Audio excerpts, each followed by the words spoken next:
Hello students. तो French revolution के next part के साथ मैं हाजिर हूँ।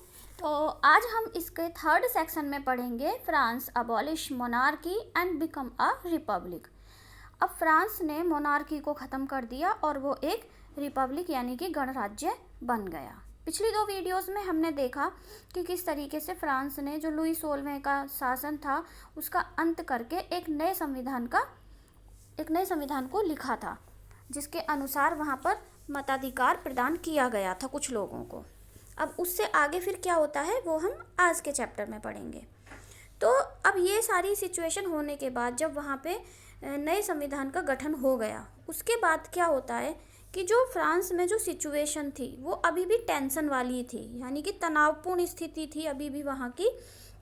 हालांकि लुई 16 ने साइन कर दिए थे कॉन्स्टिट्यूशन पे, लेकिन वो पर्सिया के किंग के साथ निगोसिएशन करने में लगा हुआ था। तो अब इस कंडीशन में क्या हुआ कि जो अदर नेबरिंग कंट्रीज़ के रूलर थे ना, वो भी बहुत चिंतित हो गए कि फ्रांस में जो ये सारी घटनाएं हो रही हैं इनको लेके।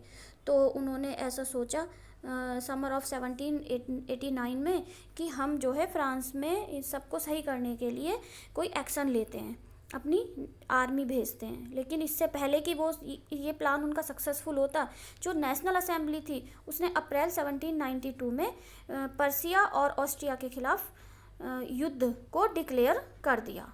Thousands of volunteers throngs from the provinces to join the army, यानी कि हज़ारों की संख्या में जो वॉलंटियर थे, स्वयंसेवक, उन्होंने आर्मी को ज्वाइन करने के लिए आना स्टार्ट कर दिया। और उन्होंने इस युद्ध को कैसे देखा कि ये साधारण लोगों का राजाओं के खिलाफ युद्ध है, पूरे यूरोप में होना चाहिए ये।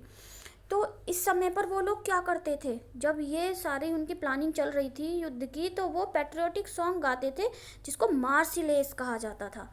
और ये मार्सिलेस पोइट रोजेट डी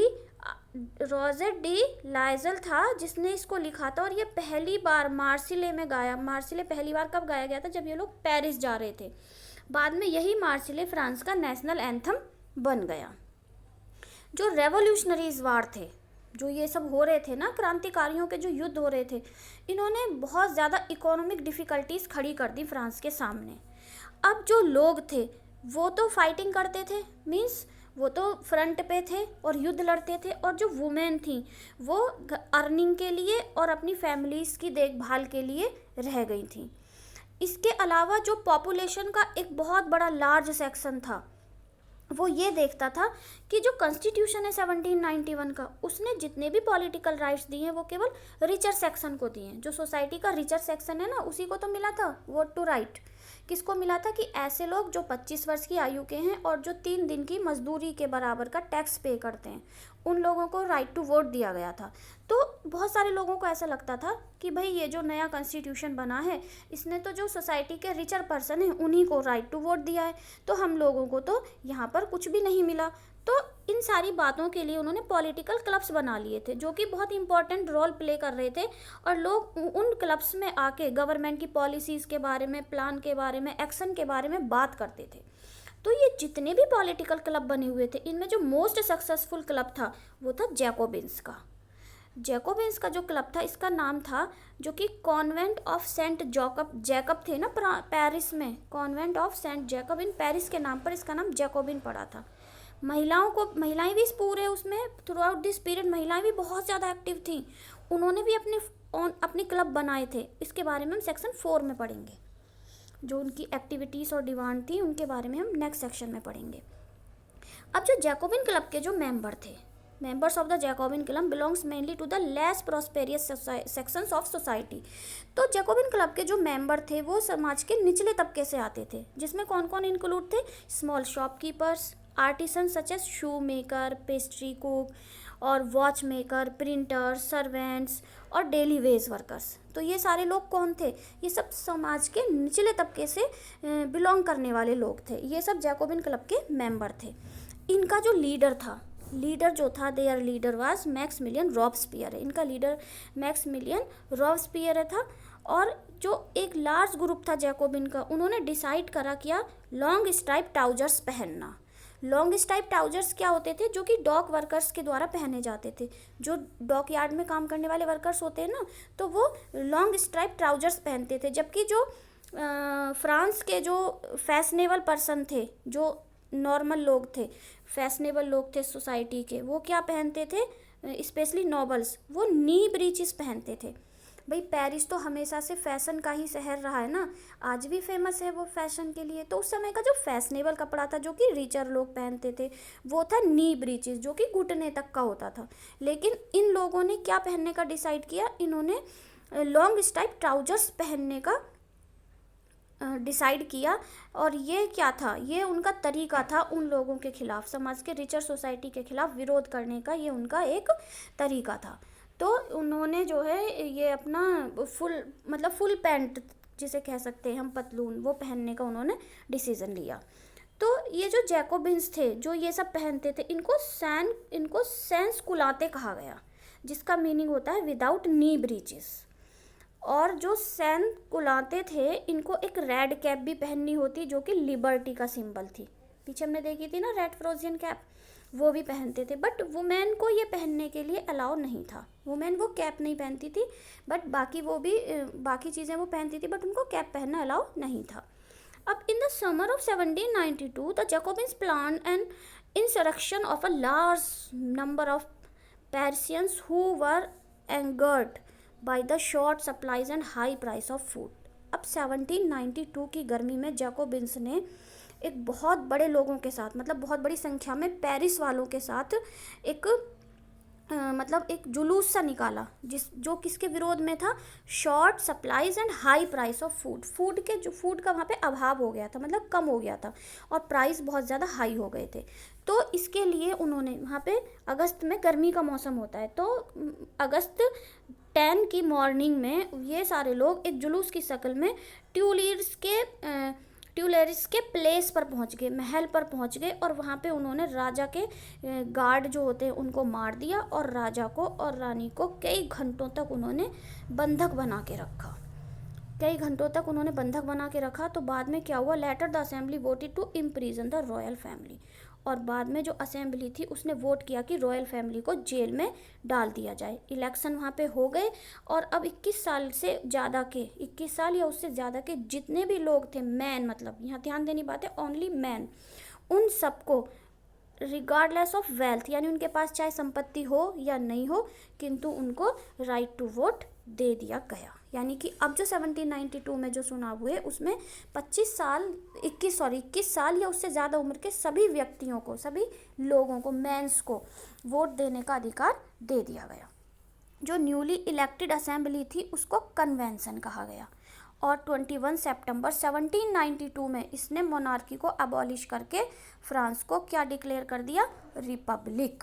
जैसा कि आपको पता ही है रिपब्लिक क्या है, republic is a form of government where the people elect the government including the head of the government. यानी कि रिपब्लिक एक ऐसी फॉर्म है गवर्नमेंट की जिसमें जो गवर्नमेंट का जो हेड होता है उसको जनता चुनती है, यानी कि वो वंशानुगत नहीं होता, वो बाय हेरिडिटी नहीं होता, तो उसको जनता द्वारा चुना जाता है। अब इसके बाद क्या हुआ, लुई 16 जो था उसको मौत की सज़ा दी गई, चार्ज ऑफ ट्रीजन, देशद्रोह के आरोप में उसको मौत की सज़ा दी गई, और 21 जनवरी 1793 में उसको पब्लिकली, यानी कि सार्वजनिक स्थान पर, कौन सी थी वो, प्लेस डी ला कॉनकॉर्ड, इसमें उसको फांसी दे दी गई। और थोड़े दिनों बाद जो उसकी रानी थी मैरी एंटोनेट, उसका भी यही हाल हुआ, यानी कि राजा रानी दोनों को देशद्रोह के आरोप में फांसी दे दी गई। अब देखो आगे क्या होता है। अब हम यहाँ तक पहुँच गए कि राजा लुई 16वें का अंत हो चुका है, उसकी रानी की भी डेथ हो चुकी है, मतलब उसको भी फांसी दे दी गई है, और फ्रांस में इस समय जैकोबिन क्लब का शासन है। नया एक कॉन्स्टिट्यूशन लिखा जा चुका है, जिसके अनुसार यहाँ पे 21 वर्ष से ज़्यादा उम्र के सभी पुरुषों को वोट देने का अधिकार भी दे दिया गया। अब जो यहाँ पे जो शासन था, अब जो ये जैकोबिन्स का जो शासन था, इसको द रीन ऑफ टेरर कहा जाता है, यानी कि आतंक का राज। क्यों कहा जाता है ऐसा, ये 1793 से 1794 का जो पीरियड है इसको रीन ऑफ टेरर कहा जाता है। ये इसलिए कहा जाता है कि रॉबस्पियर ने followed a policy of severe control and punishment. जो रॉबस्पियर था उसने बहुत ही ज़्यादा कंट्रोल और पनिशमेंट वाली नीति जो थी वहाँ लागू की थी। ये एक क्वेश्चन आता है, what is the reign of terror, या फिर रॉबस्पियर के शासन को आतंक का शासन क्यों कहा जाता है। तो ये उसी का आंसर हम इस समय पर डिस्कस कर रहे हैं। तो इस समय को कब से कब तक था ये, 1793 से 1794 तक था। और इसको रीन ऑफ टेरर इसलिए कहा जाता था कि क्योंकि रॉबस्पियर ने इस समय जो पॉलिसी बनाई थी बहुत ज़्यादा कंट्रोल और पनिशमेंट की थी। और वो अपने जो भी लोग थे, जो भी मतलब वो एनिमीज़ ऑफ द रिपब्लिक थे, चाहे वो फिर नोबल हो, क्लर्जी हो, member of other political parties हो, even member of his own party, यानी उसकी अपनी खुद की पार्टी के जो मेंबर थे, उन सबको भी, ऐसे लोग जो उससे एग्री नहीं होते थे, वो उन सबको वो अरेस्ट करता था, जेल में डाल देता था। और फिर उन पर एक रेवोल्यूशनरी ट्रिब्यूनल कोर्ट था, वहाँ पे उनके खिलाफ चार्ज लगाया जाता था। अगर वो गिल्टी पाए जाते थे तो फिर उनको गुलोटिन कर दिया जाता था। ये जो गुलोटिन है, या गुलोटिन क्या, what is the guillotine? The guillotine is a device consisting of 2 poles and a blade with which a person is beheaded। तो ये गुलोटिन ना, एक दो पोल्स होते थे, उनके बीच में एक ब्लेड लगा होता था, जैसे आरी होती है ना, इस टाइप का एक ब्लेड होता था। और वहाँ पे जो भी व्यक्ति होता था, जिसको भी मतलब फांसी की सज़ा दी जाती थी, उसको उस पर लटका के उसका सिर धड़ से अलग कर दिया जाता था। और इसका नाम गुलोटिन क्यों पड़ा था? क्योंकि जिन्होंने इसका आविष्कार किया था डॉक्टर गुलोटिन ने, उन्हीं के नाम पे इसका नाम गुलोटिन पड़ा था। तो जो रॉबस्पियर की गवर्नमेंट थी, उसने क्या, उसने जो अपने वो थे जो लॉ बनाए थे, उनमें क्या था, उसने एक maximum selling of wages and price, जो उसने मजदूरी थी वो भी एक निश्चित कर दी, अधिकतम मजदूरी, और प्राइस उसने हर चीज़ के फिक्स कर दिए। जो मीट और ब्रेड था उसकी राशनिंग कर दी गई। और पीजेंट्स को फोर्स किया गया, क्या फोर्स किया गया, कि वो शहर में आके अपने अनाज को सरकार द्वारा फिक्स किए गए दामों पर बेचे। और जो मोर एक्सपेंसिव वाइट फ्लोर था उसको फॉरबिडन कर दिया गया, उसका यूज़ करना मना कर दिया गया। जितने भी सिटीजन थे, ऑल सिटीजन्स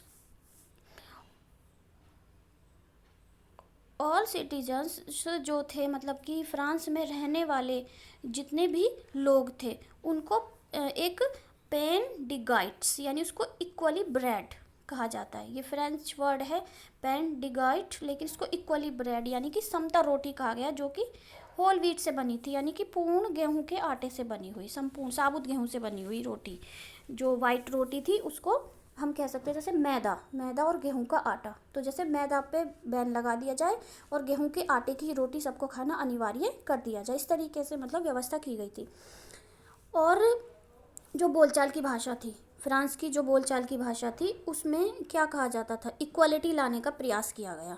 कैसे? जो ट्रेडिशनल मॉनेश्योर था, जो सर को बोलते थे वहाँ पे मॉन्श्योर, और जो मैडम होती थी उनको माडाम, ये बोला जाता था। तो फ्रांस के मैन और वुमेन को एक जैसा, मतलब कि जो मैन होते थे उनको सितोयन, और जो वुमेन थी उनको सितोयीन, यानी कि सिटीज़न, ये उनको बोलने के लिए कह दिया गया कि सब लोग जो पारंपरिक वर्ड्स हैं सर और मैडम, उनके स्थान पर सितोयन यानी कि नागरिक, सिटीज़न, उनको कहा जाएगा। जितने भी चर्च थे उनको शट डाउन कर दिया गया और उनकी बिल्डिंग को बैरक्स और ऑफिस के रूप में यूज़ किया गया, यानी कि जो उनकी बिल्डिंग्स थी उसको कन्वर्ट कर दिया गया इनटू बैरक्स और ऑफिसेस। रॉबस्पियर ने जो अपनी ये पॉलिसीज़ थी, ये इतनी ज़्यादा मतलब कठिनता, इतनी स्ट्रिक्टनेस के साथ मतलब ये लागू की थी कि जो उसके सपोर्टर थे वो भी उससे परेशान हो गए। जो उसके समर्थक थे ना, सपोर्टर थे, जो उसको सपोर्ट करते थे, वो भी उससे परेशान हो गए। फाइनली क्या होता है, जब सब उससे परेशान हो जाते हैं तो फाइनली उसको भी एक कोर्ट में जुलाई 1794 में ले जाया जाता है, उसको अरेस्ट किया जाता है। नेक्स्ट डे उसको भी गुलोटिन कर दिया जाता है, यानी कि उसको भी फांसी पर चढ़ा दिया जाता है कि भैया तुमने बहुत ज़्यादा आतंक फैला दिया, अब हम तुमको बर्दाश्त नहीं कर सकते। तो 1794 में जब उसको भी फांसी पर चढ़ा दिया जाता है तो अंततः फ्रांस में ये जो आतंक का राज है ये भी ख़त्म हो जाता है। अब क्या होता है, अब फिर से एक नई सिचुएशन आ गई फ्रांस में। देखो कितना कुछ घटित हो रहा है, 1789 से लेके हम 1794 तक आ गए और इसमें कितना कुछ हो चुका है फ्रांस में। अब क्या होता है, अब डायरेक्टरी रूल आ गया फ्रांस में। अब मतलब आतंक का राज खत्म हो गया तो जैकोबिन गवर्नमेंट का फॉल हो गया। अब इसने किसको अलाउ कर दिया, जो वेल्दियर मिडिल क्लास थे ना, उनके पास फिर से पावर आ गई, यानी कि मध्य वर्ग में जो रिचर पर्सन थे वो फिर से पावरफुल हो गए। अब क्या हुआ, अब जब वो फिर से पावरफुल हो गए तो फिर से एक न्यू कॉन्स्टिट्यूशन इंट्रोड्यूस हुआ, जिसमें जो non propertied section of society थे, यानी जिनके पास संपत्ति नहीं थी, उनको वोट का अधिकार देने से मना कर दिया गया। Denied the vote to non propertied section of society. अब ये जो डायरेक्टरी का रूल्स था, इसने प्रोवाइड की 2 इलेक्ट्रिक लेजिस्लेटिव काउंसिल, यानी कि अब 2 लेजिस्लेटिव काउंसिल वाली व्यवस्था बनाई गई। इसमें क्या होता है, एक तो डायरेक्टरी अपॉइंटेड की गई जिसमें कि 5 मेंबर्स होते थे। अब ये क्यों हुई, क्योंकि रॉबस्पियर अकेला था, 1 मेंबर वाली डायरेक्टरी थी तो वो सर्वा बन गया था, डिक्टेटर। तो अब उन्होंने एग्जीक्यूटिव बनाई 5 मेंबर्स वाली, ताकि एक दूसरे पर नियंत्रण रहे और कोई एक व्यक्ति अपनी तानाशाही ना चला सके। तो इसको ये 5 मेंबर्स क्यों बनाए गए थे, this was meant as a safeguard against the concentration of power in a 1 man executive as under the Jacobins. वही आ गया ना कि जैकोबिन्स की जो 1 मैन आर्मी हो गई थी ना, रॉबस्पियर को इतनी सारी जो पावर मिल गई थी, उसको रोकने के लिए यहाँ पे 5 मेंबर्स वाली डायरेक्टरी का रूल किया गया। अब यहाँ पे भी प्रॉब्लम आ गई। जो डायरेक्टरी के लोग थे, वो उनका जो झगड़ा होता था वो लेजिस्लेटिव काउंसिल से होता था। लेजिस्लेटिव काउंसिल उनको डिसमिस करने की कहती थी, तो यहाँ फिर से पॉलिटिकल इनस्टेबिलिटी आ गई, क्योंकि वो लोग आपस में लड़ते रहते थे। तो अब डायरेक्टरी जो थी, डायरेक्टरी की जो ये असफलता थी, इनस्टेबिलिटी थी, अस्थिरता थी, इसने एक मिलिट्री डिक्टेटर नेपोलियन बोनापार्ट के उदय को मार्ग प्रशस्त कर दिया। यानी कि नेपोलियन बोनापार्ट के रूप में वहाँ पे एक मिलिट्री डिक्टेटर आया, जिसको हम अभी आगे पढ़ेंगे। 4th सेक्शन महिलाओं के लिए, उसके नेक्स्ट वाला चैप्टर में सेक्शन में हम किसके बारे में पढ़ेंगे, नेपोलियन बोनापार्ट के बारे में, जो कि जिसने फ्रांस की सीमाओं को बहुत दूर दूर तक बढ़ा दिया था। तो अब क्या होता है, अब यहाँ पे डायरेक्टरी का जो फ्रांस में डायरेक्टरी का रूल आ जाता है। अब ये जो इतने सारे चेंज हुए जो हमने देखे, all these change in the form of government, यहाँ पे जो आइडियल्स थे, जो आदर्श थे, वो क्या थे, freedom, equality before the law and fraternity. तो यहाँ पे इन्होंने स्वतंत्रता, समानता और भाईचारा या भ्रातृत्व की जो भावना थी, इसने जितने भी पॉलिटिकल मूवमेंट्स थे सबको मोटिवेट किया। Not even in France but the rest of Europe, यानी कि पूरे यूरोप के लिए इन्होंने इस 3 चीज़ों की बहुत ज़्यादा, मतलब स्वतंत्रता, समानता और भाईचारे की जो स्थापना की, जो आदर्शों की स्थापना की, वो न केवल फ्रांस में बल्कि पूरे यूरोप में बहुत दिनों तक, सैकड़ों सालों तक फॉलो किए गए। इवन हम आज भी इन तीनों शब्दों की जो शुरुआत है वो फ्रांस से ही हुई थी, और पूरा मतलब विश्व इन चीज़ों के लिए फ्रांस का आज भी ऋणी है, क्योंकि उसी के बाद यहाँ हमारे पूरे विश्व में स्वतंत्रता, समानता और भाईचारे की भावना का विकास हुआ। तो हम यहाँ तक इसको कंप्लीट कर चुके हैं। अब इसका जो नेक्स्ट सेशन है, did women have a revolution, ये हम नेक्स्ट वीडियो में देखेंगे। तो आप सबको ये अच्छे से समझ में आ गया होगा। अब नेक्स्ट सेशन तक गुड बाय।